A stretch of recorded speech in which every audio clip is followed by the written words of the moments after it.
눈을 이렇게 자꾸 이렇게 깜빡거리거나 코를 자꾸 찡긋찡긋거리거나 틱이 있는 건 아닌가 라고 오인받기도 합니다.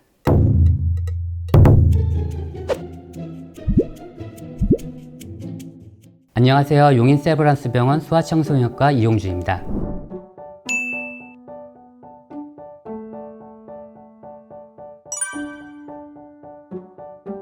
알레르기 비염은 재채기, 콧물, 코막힘, 코 가려움 이 4가지 증상을 주증상으로 하는 만성 질환입니다. 증상이 감기 증상이랑 매우 유사하기 때문에 이 4가지 증상 중에서 2가지 이상이 2주 이상 지속될 때 알레르기 비염을 의심하게 됩니다. 알레르기 체질을 갖고 있는 사람이 알레르기를 유발하는 물질에 지속적으로 노출하게 되면 내 몸에서 그에 반응하는 항체를 생성하게 됩니다. 이러한 과정을 알레르기 감작이라고 하는데요. 감작이 된 후에 실제로 면역 반응이 나타나고 코 증상이 나타나기 시작하면 그때부터 알레르기 비염이라고 이야기를 합니다.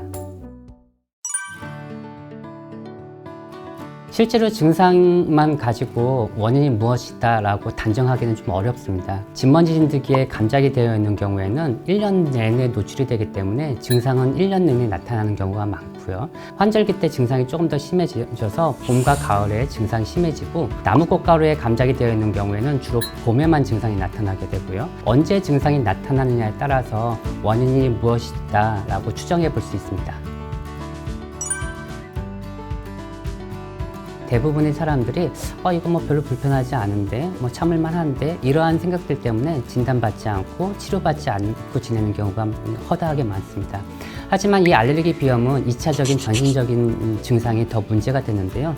대표적으로 코막힘이 있으면 수면장애가 나타나게 됩니다.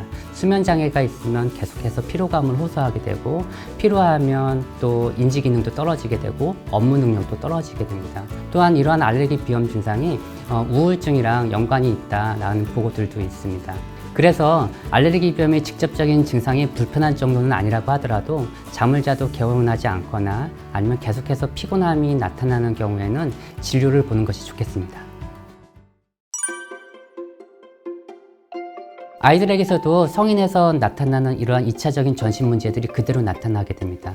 아이들이 엎드려서 자거나 입을 벌리고 자거나 코를 골거나 잠을 잘 때 많이 뒤척이거나 이러한 현상들이 나타나면 수면 장애가 있을 가능성이 매우 높습니다. 아이들이 피곤한 경우에는 어른들처럼 피로감을 호소하지는 않습니다. 대신 집중력이 떨어지고 산만해지기 때문에 얘 ADHD 있는 거 아니야? 이렇게 오인받는 경우 좀 많이 있고요.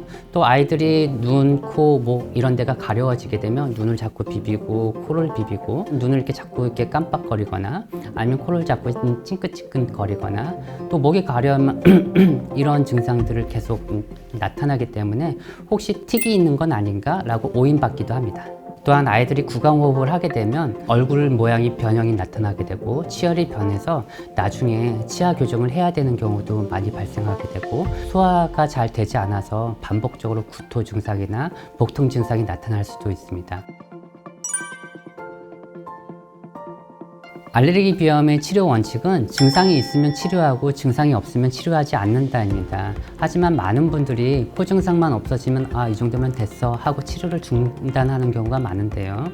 알레르기 비염은 2차적인 증상들이 더 문제이기 때문에 2차적인 증상들이 없어질 때까지 꾸준하게 치료하는 것이 필요합니다. 많은 부모님들이 우리 아이들의 알레르기 비염 증상을 인지하지 못하는 경우가 많습니다. 우리 아이는 원래 이런데요. 많은 아이들이 이러지 않나요? 이런 식으로 생각을 하고 병원에 방문할 생각조차 하지 않는 경우가 많습니다. 이 알레르기 비염은 우리가 생각하는 것보다 훨씬 더 우리의 삶의 질을 많이 떨어뜨릴 수가 있습니다. 2차적인 전신적인 증상이 더 큰 문제를 유발하는 만성 질환이기 때문에 적극적으로 진단하고 꾸준하게 치료하는 것이 필요합니다.